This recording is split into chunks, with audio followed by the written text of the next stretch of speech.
All right. Well, good afternoon, everyone. Welcome to our webinar, our first webinar that Treehouse Medical is hosting. Hello to Dr. Christina Atans. Hi. So it's 12 o'clock, right on that hour. I think what we'll do is we'll just wait a couple minutes and make sure that everybody is signing in. We're not even signing in, but just joining us live, mainly because we put it on YouTube, so it's a lot easier for you to notice this. So welcome to everyone. We'll give them a few minutes. We're both based in Ottawa, so it's a beautiful day today here in Ottawa. It's and it's sunny, and it finally feels like spring, don't you think? Yeah, it's almost summer, I'd say. Yeah, no, I definitely have my AC. Yeah, I have my AC cranking already, so it's going to be a hot one today, and that's really great. So we'll just give it a couple of minutes and make sure that everybody is joining us, and welcome. Feel free to say hello to us on the chat. Feel free to engage with us on the chat. Welcome on behalf of the two of us. Let us know where you're from, where you're joining us from. And we'd love to engage with you, since you can see us, but we can't see you. Yeah. So, we have a lady saying, hello, ladies. Her name is Mary Ann Potvin. So I hope you don't mind that I announced your name publicly, but she's saying hello from Sarnia, Ontario. Oh, wow. Well. Yeah. That's near where I grew up. I'm from London, Ontario, so I know great. where Sarnia is. Yeah, that's great. Good. Yeah, so any plans for the weekend? You're asking me. Yeah, I'm asking you. Sorry. I'm just trying to engage for a few minutes. This is my first webinar, everyone. Yeah. We do actually, I think we're going to, with proper physical distancing, of course, get out for some mountain biking. So there's anyone who's in the Ottawa area, there's a place called La Rose Forest that's east of Ottawa, and they have some great mountain biking trails. So my two sons have really gotten into mountain biking, so it'll be our first outing of the season. Yeah. Great. Yeah. Well, that sounds like a great weekend. Nice fresh air. Fresh air is great. Yeah. How about you, Julia? Do you have plans? I think, what we're going to do is just probably do some gardening and landscaping around the house, and then maybe we'll go for a hike or something outside of Ottawa. Last weekend we went to Almont, which was beautiful. So I highly recommend that. There's conservation areas around. So. Okay. Yeah, those are opening up. We also went, I think it was near North Gore, and it's to catch on to that. I think it's called the Rideau River Trail. It's a trail I didn't even know about that goes all the way from Kingston to Ottawa. So you can hike along it. Yeah, 380 kilometers or something like that. Wow. So, great. That's really long. Yeah. All right. Well, I think we'll get started. We have some other fellow people joining us as well, from Kingston, from Ottawa, from Pembroke, from London, Ontario as well. Nice. So from Kitchener. So that's great. So we're represented. So we'll just jump right in. Good afternoon, everyone. Thank you again for joining us today for this timely discussion around childhood regulation, patience, and self-control. My name is Julia Slanina, and I'm the CEO of Treehouse Medical. Treehouse Medical is Canada's premier maternal and pediatric portal designed to serve the needs of mothers, families, and providers alike. Learn more about Treehouse today by following us on social media or visiting our website to see how we can help you through your maternal health journey and beyond. We are so proud to power today's event, and we have Dr. Christina Atans from the University of Ottawa help us learn more about the science behind what we are all feeling at the moment. So please feel free again to engage with us via the chat throughout the discussion, and we'll be happy to moderate the discussion through our Q&A at the end of the talk. Dr. Christina Atans is the Director of Childhood Cognition and Learning Laboratory at the University of Ottawa's School of Psychology. She is a mom of 2 boys and fully understands the multitude of feelings and sentiments we as parents and guardians and caregivers are experiencing at the moment. So with that, Dr. Atans, please, I'll turn it over to you. Okay, thank you. So everyone, I'm going to be sharing my screen with you here. Go. Okay. So I'm going to be talking for about half an hour, kind of doing a bit more of a formal presentation, and then we'll open it for Q&A. So I'm assuming Everyone can see the screen, so I'll get going. So it's really nice to be here with all of you today. These are challenging times for adults and children alike. And so today, I'd like to share with you some insights from the research world that will help you and the children in your lives better navigate the situation we're in. So to start, think back to the past day, weeks, and even months, now that many of us have been more or less confined to our homes since March. Have you experienced moments of frustration, stress, and even anger? I'm fairly certain the answer is yes. We all have, and this is completely normal. And during these moments of frustration and stress, have you had difficulties controlling your emotions, resisting temptation? So staying away from that cookie or chocolate cupboard, or saying things to your significant other or child that you later regretted. In other words, have you had lapses in your self-control? Psychologists describe self-control as our ability to regulate our thoughts, feelings, and actions in the service of our goals. So put differently, self-control is what allows us to resist our impulses in the face of temptation. So for example, inhibiting our urge to order that slice of chocolate cake when we're on a diet, or saving money for a long-term goal like buying a house or a car, rather than spending our money on other things right now. So just as we as adults are struggling with our self-control, so too are children. And I would argue that this pandemic that we find ourselves in may be even more challenging on children's self-control skills, because unlike us, their skills are still developing. Children also haven't lived through the many situations and experiences that have helped us as adults with our self-control. So today, in a fairly short amount of time, I'd like to share with you some of what we know about self-control in young children. To do so, I'm going to be drawing on established scientific research to generate some practical tips that can help children develop better self-control. So for a lot of us developmental psychologists, and possibly for you too, when we think about self-control in children, what often comes to mind is what's called delay of gratification. And what's now become a famous task developed by this man, Walter Mischel, who was a psychologist at Stanford University in the United States. And you might actually know this task by its catchier name, the marshmallow test. So I'm going to describe this test to you because much of what we know about children's self-control and the factors that influence it use this very test. In addition, throughout this webinar today, we'll be exploring variations on this delay of gratification or marshmallow test. And so I want to make sure that we all have a good grasp of it. So imagine that you have a 4-year-old seated in front of you, much like one of these children that you see in the photo, and you ask her what she would prefer, 1 marshmallow or 2. So it's a bit of a no-brainer. She'll likely choose 2, as would most of us. But now, how about if you tell this little girl that she can have that 1 marshmallow right now, or, and this is the critical or, if she waits, she can have not 1, but 2. So now the choice doesn't seem as easy. This little girl has to decide whether she simply wants to take 1 right now or wait to have 2 later. In other words, to get those 2 later, she's going to have to delay her gratification. And that's why psychologists call this the delay of gratification task. So the scenario that I just told you about is exactly what Walter Mischel and his colleagues did with a group of preschoolers. So children between the ages of about 3 and 6. And he did this at Stanford University in the 1960s and 70s. So what Mischel and his colleagues found out is that some of these children had quite a lot of difficulty waiting for that second marshmallow.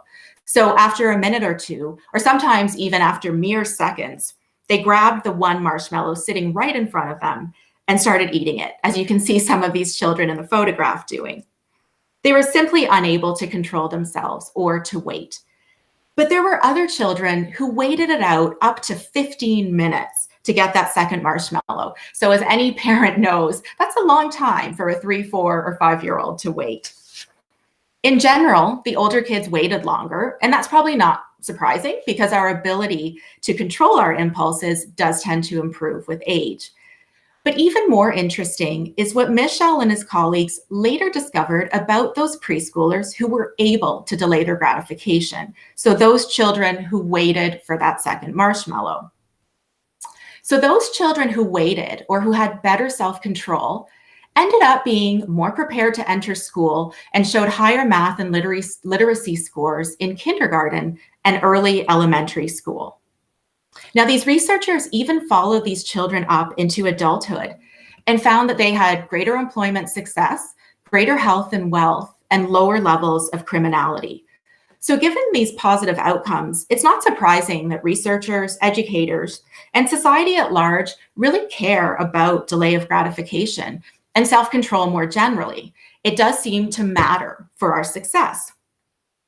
So this marshmallow test, which as I said is a test of delay of gratification or self-control, seemed to show these really enduring effects into later childhood and even adulthood.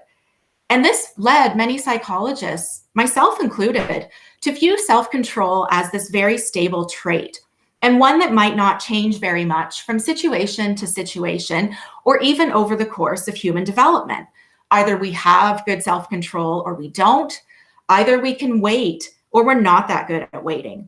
And I think to a certain extent this is true. So I have two sons, and while I'd say that one is quite good at delaying gratification, the other is much less so, and perhaps some of you parents can relate.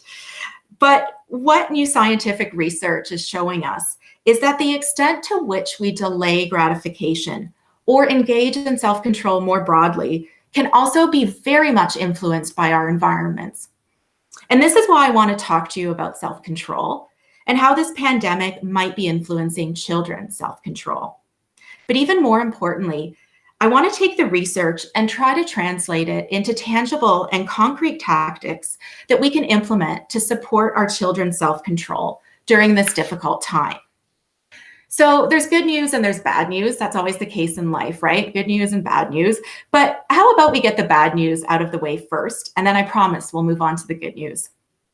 So for many of us, our environment right now during a pandemic is stressful, and we just don't have much in the tank, so to speak, to engage our self-control.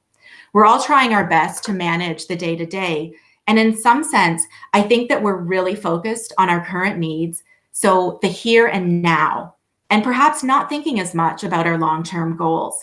I don't know about you, but at least for me, I've been grabbing more chips and chocolate than I normally would. I found myself raising my voice and being more frustrated with my family.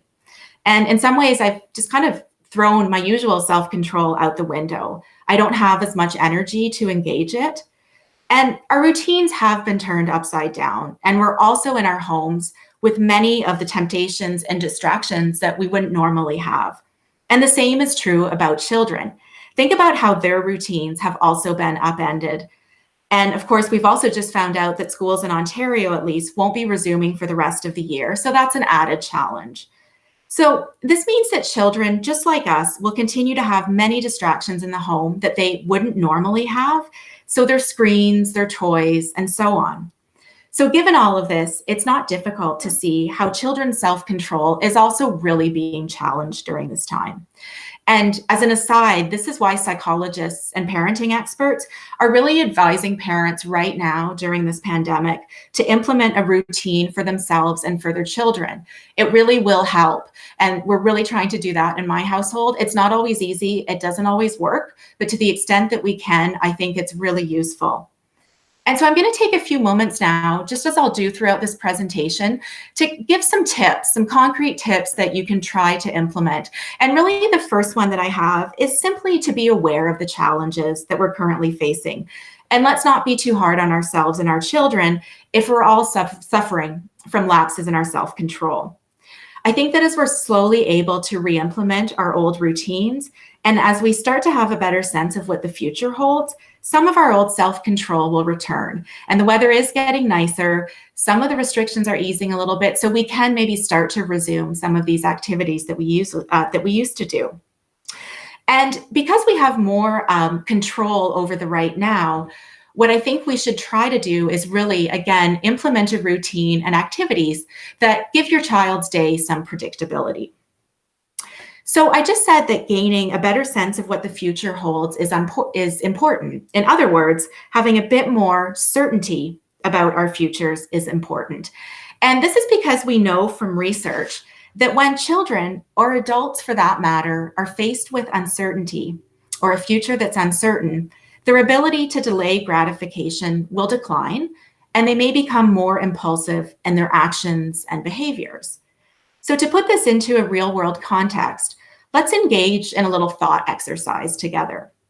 So imagine that you're a young child living in conditions of poverty. You're never quite sure where your next meal will come from. So maybe you'll get fed, but maybe you won't. Now imagine that someone offers you an extremely tasty treat that you can have right now, but also tells you that they know where to get more of this treat, and that if you wait, they'll come back later to give you even more. Sounds a lot like the delay of gratification task in a real-world context, doesn't it? So what would you do? Well, I'm pretty sure I know what I would do. I'll take that one marshmallow now, thank you very much, because I don't know if I'm going to get that second one later. And many children living in impoverished and uncertain environments would do the same. And who could really argue that this is a bad choice given their situation? How can they be sure that this person will return and keep their promise of this larger reward later? They've probably experienced many instances in the past where waiting or delaying gratification just didn't bring them that larger reward later. So I'm really hoping that most of us here today, and more importantly, the children in our lives, aren't experiencing the same kind of environment that as the child I just described. But I would argue that we're experiencing more of it than we normally would, and so are our children. This is precisely because our futures are more uncertain at the moment. So let's try to put this in the context of our day-to-day home life. So over the course of the past few weeks and months, your child may have experienced some instances where they weren't able to have their favorite treat. Maybe this is a special breakfast cereal or a particular snack. Perhaps it wasn't available at the grocery store the last time you went. And because of advice that we should only be going grocery shopping once a week, we can't just dash out to get more goldfish crackers or fruit gummies. Children are smart, and it's likely that they've become savvy to this fact. And so when they do have access to their favorite treat, for example, they may be less willing to wait to have it until tomorrow or to save some for later. This is because they're unsure if there will be more of this treat later or whether it will be available for them tomorrow or next week. In fact, an extremely clever study using the marshmallow task that I told you about earlier more or less confirms that children are very sensitive to uncertainty. And when things are uncertain, they're much less likely to delay gratification. So the children in the study that I'm going to tell you about weren't children living in poverty, but rather middle and upper middle class preschoolers tested by researchers at the University of Rochester in the US. So I'm going to tell you about this study in a little bit of detail, and I'm going to do this throughout because I really want you to get a sense of the science that's behind some of these recommendations that we make. So in this particular study, children between the ages of 3 and 5 were brought to the research laboratory at the University of Rochester, and they were told that they would do some art projects with one of the researchers. So from the children's perspective, this is just an adult who's there and who's interacting with them. So the first thing the adult said is, let's do this art project. And they sat at a table with this adult. And the adult placed a batch of kind of old and broken crayons in front of the children, but then told them, you know what? If you wait and you don't use these crayons right now, I'll bring back some brand new art supplies later. Well, when she came back, she actually told them that she'd made a mistake and she didn't have these art supplies. So after the children had waited, she came back and she didn't have what she had promised. Then she said, let's play a sticker game. And so again, children were faced with a situation where the adult told them, oh, you know what? You can have this one sticker right now, but you know what? If you wait, I can bring more and better stickers back later. But again, she didn't keep her promise. So what the researchers wanted to set up is a context in which the child's environment was unreliable and uncertain. The heart of their experiment, though, is what came next. So they gave these children the marshmallow test that I just told you about. So the same adult who had shown herself to be unreliable told the children that they could have one marshmallow now, or if they waited, they could have 2 later. So let's think about this for a moment. Does it make sense for these children to wait? Now, if self-control is something that's a stable trait or characteristic that really isn't influenced by our environment, then maybe children should wait. However, this isn't at all what the researchers found. We scientists love to use graphs, so I'll show you one now. What you see on this vertical axis, so what we call the y-axis, is the number of minutes that children waited. Now, this first bar here, this green bar, shows you the children that I just told you about who had this unreliable experimenter, so this adult who didn't keep her promises. So they waited on average only 3 minutes, which isn't that long.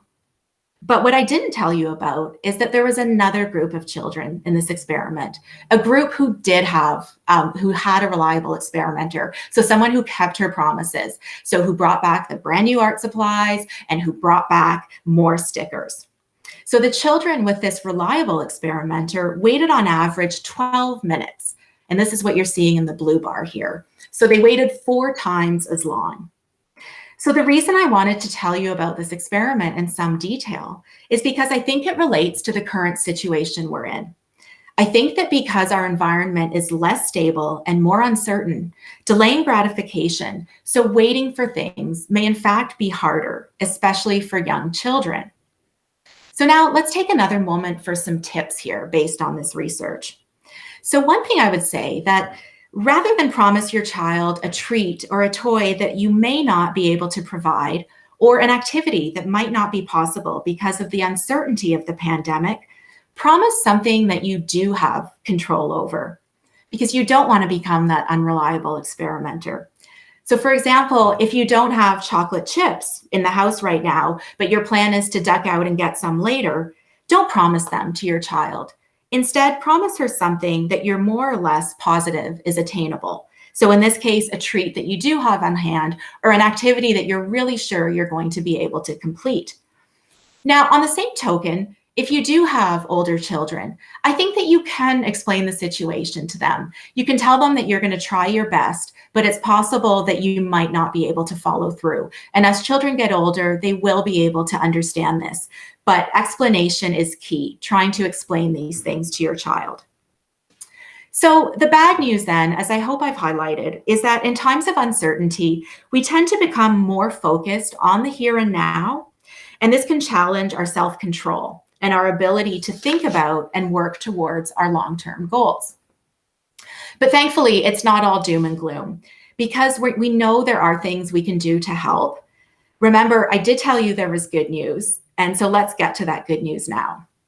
So I'm going to briefly tell you about a few other things that research has uncovered about children's self-control. Things that we can draw on even in our current situation of being in a pandemic.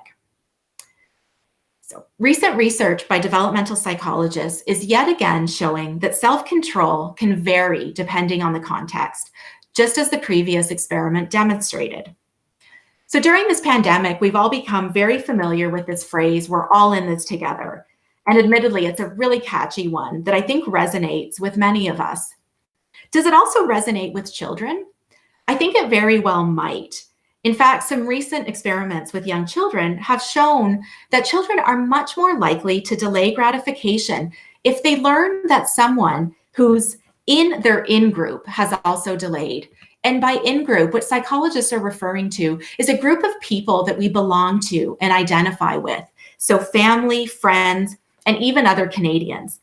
And the fact that a lot of us Canadians tend to view ourselves as this big in-group has really come out during this pandemic. So although physical distancing is hard, it's somewhat easier because we're all doing it. We're all in this together, as they say. And it also comes to mind how much Canadians have banded together when we think about the tragedies that have happened in Nova Scotia. So in a sense, I can really think of Canadians thinking of ourselves as this big in-group, and what those do around us really does matter. But let's come back to children to see if there's evidence of this. In a really clever experiment conducted by researchers at the University of Colorado, children between the ages of 3 and 5 were again given this marshmallow test. But before doing so, they were told that they were part of a specific group. And it actually doesn't take children, or adults for that matter, all that much to feel like they're part of a group, even if it's quite arbitrary. So in this particular study, all the researchers did with these child participants is show them a photograph of 4 other children. And these 4 other children were wearing a green t-shirt. They then gave the child in the study a green t-shirt and told them, you're in the green group. So now these children are part of a group, this in-group, so to speak. And the child participant was then told that the children in their group waited to get 2 marshmallows. Okay, so these kids showed self-control and delayed gratification. They were also told that kids in another group, the orange group, so in a sense, we could call this their out group, didn't wait. So lo and behold, what the researchers found is that children were more likely to wait, so delay gratification, if their in-group waited and their out-group did not. So what does this mean for us? Well, whether you're a parent, teacher, sibling, or any important part of your child's life, you're their in-group, as psychologists would say. Or to use the example that I just put up on the screen, you're wearing a green t-shirt. And this means that what you do, and importantly, what your child perceives you to do, is really important. If we can show the children in our lives that we're also waiting, then this is going to help them wait. And I have a personal anecdote to share here. So I've been thinking a lot about this stuff over the last few weeks. And this just happened recently with my eldest son, who's 10. So he was hoping that we could buy him a toy skateboard ramp. So it's there are these little things called tech decks, and you use your fingers to maneuver skateboards over these ramps. It's almost like, this mini skate park, which of course kids aren't really allowed to go to skate parks right now. So this is kind of this small indoor version. And his younger brother, who's 8, had just received one for his birthday earlier in May. And so my older son wanted one to complement it. And I told him that he'd just have to wait. We weren't going to order it right away because we have a lot of toys. And it's also possible that a few weeks or months down the road, neither he nor his brother would be all that interested in it anymore. And I can already tell you that their enthusiasm for this toy has waned a little bit. So I'm sure all you parents can relate. But then what my son did, he kind of retorted, much to my dismay, that when I want new clothes, I just immediately order them online and I don't wait. And I tried to explain to him that unlike toys, clothes are a necessity.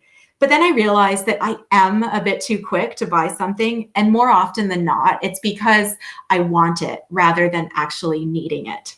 So this leads me into another tip. So when you're tempted to give in and order that item online right now, whether it be a piece of clothing or some kind of new electronics gadget, just think about how this might be interpreted by your child. So if we want our children to have better self-control, we do need to model this behavior for them. Because you know what else these researchers showed that I found really fascinating is that if the children in the experiment were told that their in-group didn't wait, then they were much less likely to wait. So what people in a child's environment do really does matter. And this is also true of older children. So 4th and 5th grade students will delay more after they've been exposed or told about an adult who expresses a preference for delaying. So in sum, what the research is telling us is that self-control isn't just this stable trait. Either you have it or you don't. Instead, our self-control is very much influenced by our environment. So the extent to which self-control is emphasized in the family and the community, and this includes our schools, teachers, and peer groups, seems to influence how much children and adults as well use self-control, both in childhood and later in life. I'm just going to take a little pause here for a drink. Now, in addition to positive role models, because this does seem to matter, so in this case, adults or others who model good self-control, could it also work to explicitly teach children that exerting self-control is good? And perhaps even more importantly, that although waiting for something can sometimes be hard, it can also be motivating and energizing. I don't know about you, but I'm much more impressed by people who relate their struggles and hardships that they faced in achieving a goal than those who breezed right through to achieving those goals. So wouldn't it be cool if young children were also sensitive to this? So young children could be influenced perhaps by others who relate their struggles with self-control. And this is exactly what some researchers, some more recent research, in fact, coming out of Stanford University, set out to explore. And this is kind of interesting because Stanford University, as I mentioned earlier, was where this marshmallow task first originated from. And now there's more recent research showing that, there are these interesting environmental factors that can influence the extent to which children show self-control. So in this particular study, the researchers told 4- and 5-year-old children a story that was meant to convey the idea that self-control can be hard, but it can also be energizing. So imagine a 5-year-old girl who's participating in this study. So what the researchers did is that they would tell this child participant about another little girl called Lucy. And they would do this through a little storybook. They would introduce this fictional character, Lucy. And Lucy is described going about her day and encountering situations where she has to wait. So for example, the little girl in the story is described as just having received a present in the mail from Grandpa. She's so excited to open it, but right as she's set to do it, the phone rings and her mom now asks that Lucy wait until she get off the phone to open the present. So any of you with children know that that's a really hard situation. And these are, of course, the kinds of situations that our children right now might be struggling with. So maybe they're waiting for you to finish a household task or finishing some work that you need to get done for tomorrow. Maybe they're waiting for a Zoom call to start with a family member or a friend. Okay, so these waiting episodes are pretty difficult. But then in the story, rather than only describe how hard it is to wait, it also describes that waiting can be energizing. So children in the study, so the children who participated in this study were told the following: Lucy waited and waited, and it was hard, but the longer she waited, the stronger she felt. I can keep on going, Lucy thought. If I can wait a few minutes, then I can keep waiting. And then what the researchers did as well that I think was really cute is that they had the story character chant this very catchy mantra, keep on keeping on, as she was waiting. And they even had children in the study sing along with her. So this is where you can see that actually conducting developmental psychology research can be a lot of fun. It's really fun engaging with these kids, and plus we're learning a lot about how they think. Now, the children in the study then, after hearing this story, were given the delay of gratification or marshmallow task. So what did the researchers find? Well, compared to a group of children who didn't listen to an energizing story about waiting, those who did listen to this energizing story waited significantly longer for that larger reward. And what I think is really fascinating is that the children also used more strategies to help them wait. This is something that we call self-regulation strategies. So for example, they told themselves stories or sang to themselves while they waited for that larger reward. And the other thing that these children did is that they distracted themselves from temptation. So they looked away from the treats and covered their eyes, for example, rather than actually stare at the treats or touch them. And as most of us know, and what these young children have already figured out, is that waiting is a whole lot harder when we're focused on what it is that we're waiting for. And this leads me into some more tips that we can take away from this. So when you're trying to help your child wait, work on distracting them from what it is that they're waiting for. So if your child needs to wait for his sister to finish a worksheet before you can go outside and play together, get him focused on another task that will distract him from wanting to play outside. So maybe sit down and read a story with him instead, or send him on a little errand in the house to go and get something, or maybe put something away. So the key here is to try to take the focus off of what it is they're waiting for and distract them. Something else that's worth mentioning with respect to this study is that the researchers found that children were more successful in delaying gratification when they were exposed to a child who was not only described as waiting, and for whom waiting and exerting willpower was described as being challenging, but also energizing. So this energizing aspect also seemed to be important. And so this leads me into another tip that I think we can implement with children, is that we actually shouldn't be afraid to share with children that it's hard to wait, but it can also be energizing and satisfying. So think about this in the context of our own lives. So if we're dieting, for example, there's a certain amount of motivation and strength that we can gain from exerting willpower. It's almost like building up a self-control muscle. We can then look back and sit and think, for example, I went a whole week without having dessert. And I think what's interesting is that rather than this leading us to crave dessert even more, it really energizes us to keep up the good work. And so we can have these kinds of discussions with our child. So the next time maybe your child has to wait until later in the week or later in the day to go for that ice cream, you could say something like, wow, it was hard to wait for that ice cream, but you did it. And doesn't it taste good? I bet the next time you have to wait, it's going to get a little easier. Now, another tip that I think would be really helpful to try around the house, and this is one that came up from this research, is to develop your own waiting mantra. So the little girl in the study, Lucy, was described as chanting this little mantra, keep on keeping on. So you could develop something like that. You could personalize it for your child and for your family, just as a reminder that you can wait, you can keep on waiting. And the other thing that I think would be really interesting and useful to try is try making a waiting wristband. So you could make this out of beads or even the sort of elastic, these colored elastic bracelets that we wear to support different causes. This can serve as a visual reminder that we have to wait. And this was something else that was used in the study. I didn't mention it earlier, but the little girl Lucy had this little waiting wristband. So again, just having this kind of visual that tells us that we have to wait, and also that waiting can be energizing, that we can keep on doing it. Now, one final tip that I'd like to give you before we go into the Q&A is that I know from my research at the University of Ottawa that around ages 3 and 4, children are beginning to think about the future a little bit more. So take advantage of this. So you can start to have discussions about how your child's future self will thank their current self for waiting, saving, or controlling themselves. So in other words, really get your child to think about how they'll feel later if they saved, some of that snack for the next day or for later that evening.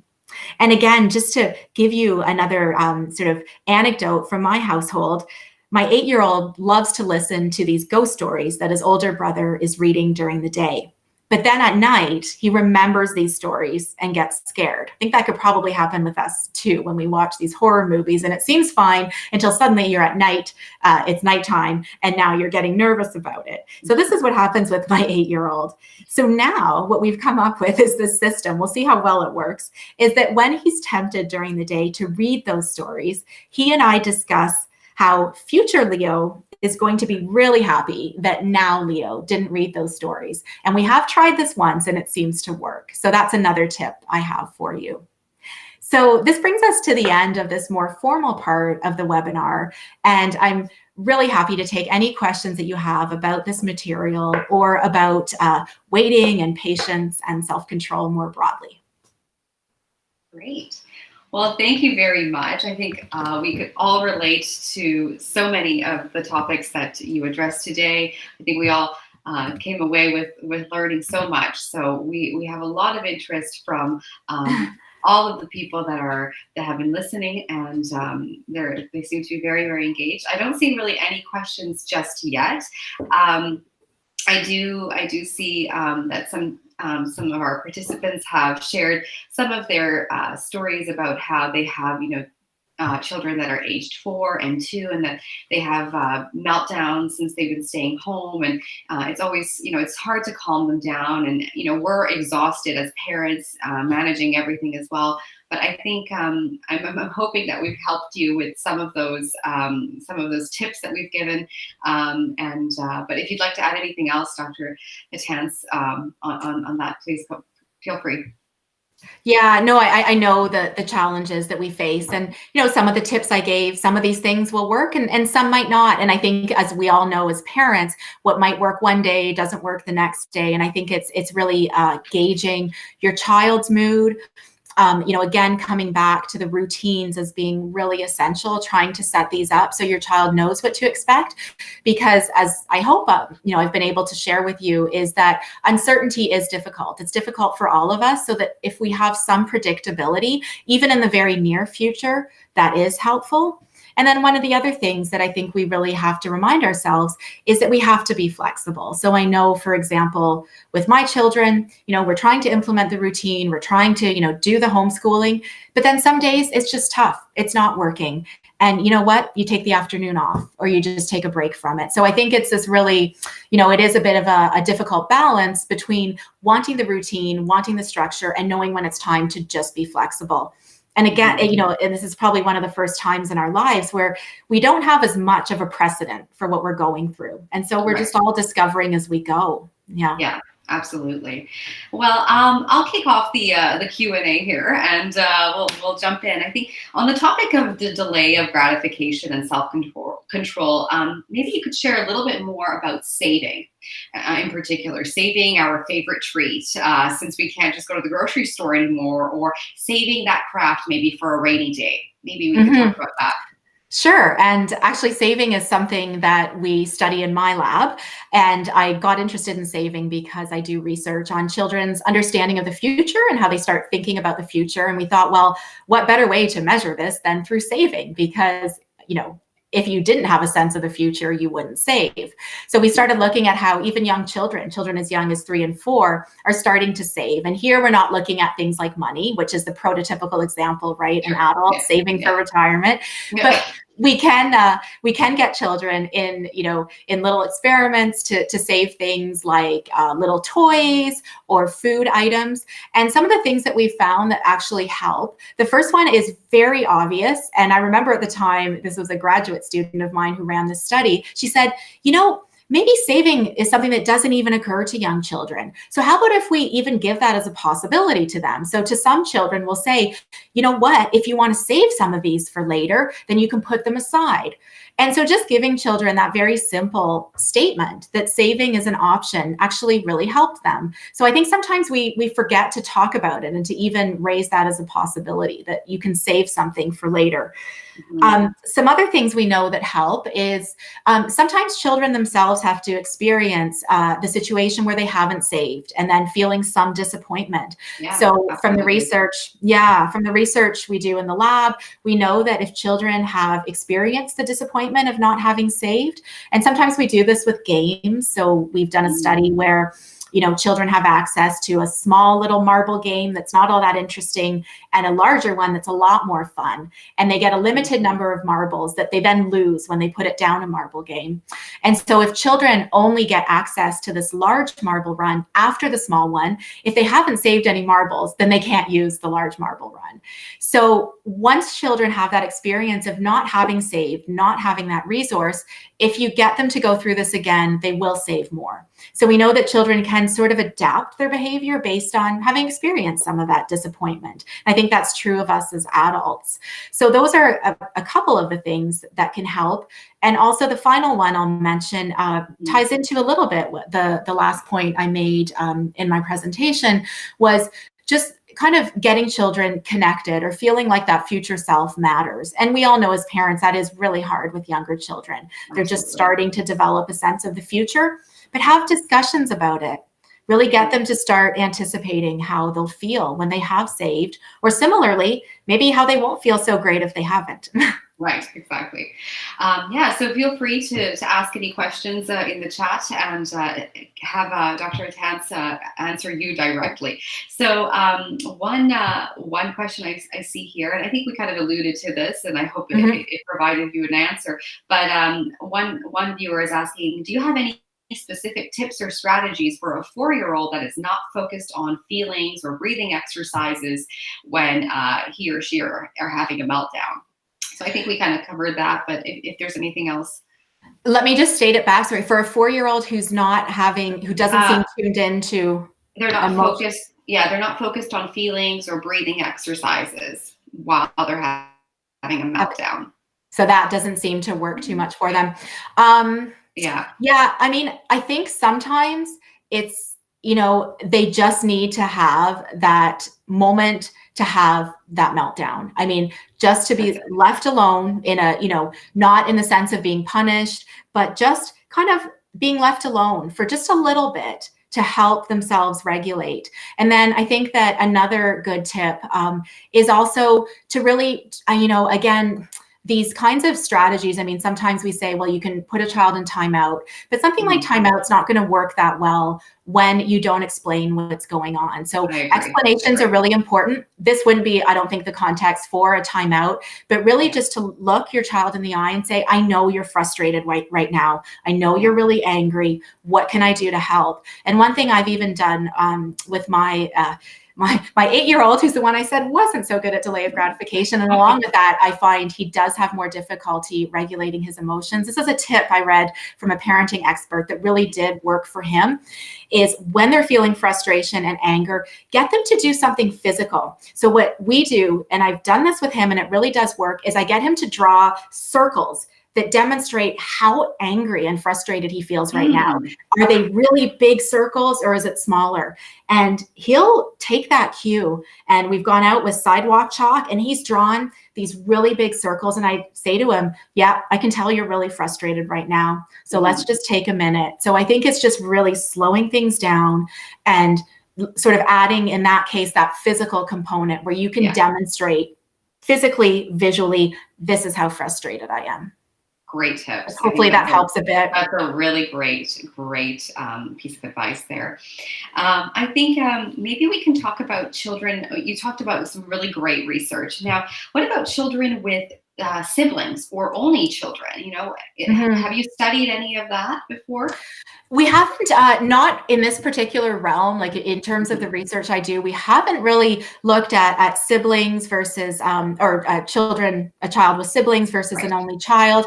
But I know that right now it's definitely challenging, especially for only children, because they are at home without their peer group and they're not getting those interactions that are really critical for regulating their emotions and, you know, all this social stuff, all this self-control that does happen in the home, of course, with the help of parents and siblings, but it also happens with the peer group. And that's going to be the case a little bit more for only children. So I know in the case of my 2 sons at home, they're really, I mean, they're interacting a lot. And I think they're getting some of that input. For only children, I mean, you know, I was really amazed by the study that I told you about with the storybook, just kind of illustrating some of these facts, you know, being told about, you know, the struggles that Lucy had with her self-control. So I do think that some of these storybooks that talk about things like sharing and controlling your emotions, you know, those kinds of things, maybe doing a little bit more of that would be great for parents, because in some ways you are becoming a bit more the socializing or socialization agent here, because your children aren't in school. So doing a little bit more of that, maybe trying to have a little bit more contact with the outside world, you know, in the form of Zoom calls with relatives and friends and such. But I do understand there are challenges, especially with, you know, only children who aren't getting that interaction right now. Absolutely. Again, feel free to send your questions. We do have one coming in as well, and it says, my 5-year-old has been seen by a pediatrician and says he is temperamentally difficult child. Do you have any tips on, again, how to deal with meltdowns for a child who has this? Yeah. So there's a concept in psychology that parenting, so I should give, first of all, you know, I'm not I don't study things like parenting and attachment and so on, but I do know about some of these things being a developmental psychologist. There's a really great and helpful concept that's called goodness of fit, which means the fit between a child's temperament and a parenting style. And we all know that parenting a child who has this quote unquote difficult temperament is a challenge. It's not easy. So, you know, we can think of children, it's not quite this easily divided, but there are some children who are more difficult in their temperament. They have a harder time regulating their emotions. They don't like change. It's just a little bit more difficult for them versus kids who are easy. They're more laid back. They're more easygoing. They're not so afraid to approach other people. And we know that difficult children, it is difficult to parent them, but there is research showing the extent to which we can really try to have a good fit with that child is going to help. And I know this isn't easy. So some of the tips are, again, really you're playing an important role as a parent in trying to calm them down and help them regulate their emotions. So I know that sometimes it is tempting, and we all do it. We get frustrated with our kids, we get angry, we lose our temper. That's normal. And I don't want people to feel like they're a bad parent, because that happens. It happens to all of us. But to the extent that you can really stay calm and try to calm your child, that's really going to help. Because the problem is, if you kind of escalate with them, it's not helping. So again, just this idea of staying calm, maybe counting, just, sometimes it even helps just to step back and count, maybe sing a song, something that you can do. And I know this sounds, again, it's so much easier said than done. You have a child who's having a meltdown and you're like, and you're telling me to sing a song or to stay calm. It's hard. But, slowly working on that and having that good fit between you and your child is really going to help. So yeah, I know it's not easy. It's not straightforward when you do have children who have a bit more of a difficult temperament. But I would say that this is something just like self-control. I think there used to be this idea that if you didn't have good self-control, you're doomed, to not have, good scores in grades in school and so on. It's a lot more influenced by our environment. So don't get dismayed, because these are things that can change. A child who is sort of classified as having a difficult temperament can grow out of this. Sometimes some of this is developmental as well. Yes. And as they start to better regulate their emotions with your help, then, this can change. Happy to see so much engagement in the chat. So thank you everyone for all of your questions. And please continue to ask anything you'd like or share any comments. We have about 10 minutes left in this webinar. And just a reminder again, this is live at the moment and we are recording it. So we are going to send it to the participants who signed up as well. And a lot of actually our viewers are interested in getting a copy of your slides. So I'm sure you feel comfortable with that. Yeah, that's absolutely fine. Sure, I'm happy to share. Okay, I have another question. I think, what about children who they live between two homes? Not everyone has, a family unit that is just one home. So do you have any suggestions or any information that you'd like to share about that?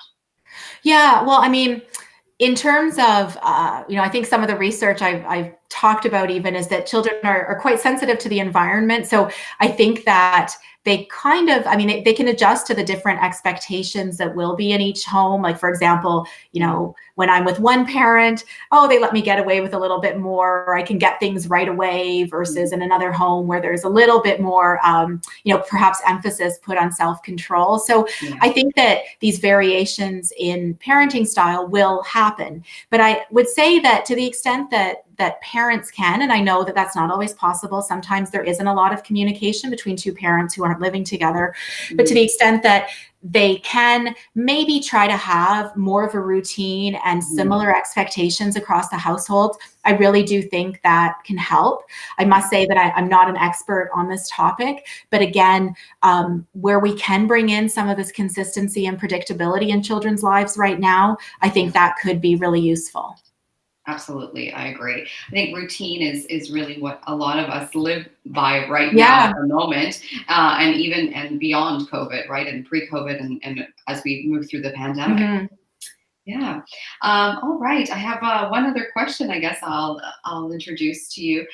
Children sometimes have disabilities, and perhaps we could touch on that. And we didn't really. None of your research really alluded to that at all. But maybe there are some mentions that we should consider. Yeah. And again, this is not something that I have a great deal of expertise about, but I do, have some experience doing a little bit of research with children who are on the autism spectrum, for example. And the reason we started doing some of that research is because we wondered to what extent these children, might have difficulties with things like self-control, also thinking about the future. And there definitely are some, and every there's a statement that you've met one child with autism, you've met one child with autism. There's so much variability in the way that their symptoms are displayed. But again, for these children especially, so children on the spectrum, and if any parent out there, I mean, certainly chime in the chat box. But here, routines and children having control over things is really helpful. And I'd say it's even more important with children who are on the spectrum. They need to know what to expect. They need to know sort of what the parameters are, because that gives them predictability. They don't usually, and again, every child is different who's on the spectrum, but they don't function as well with uncertainty. So again, this whole notion of predictability.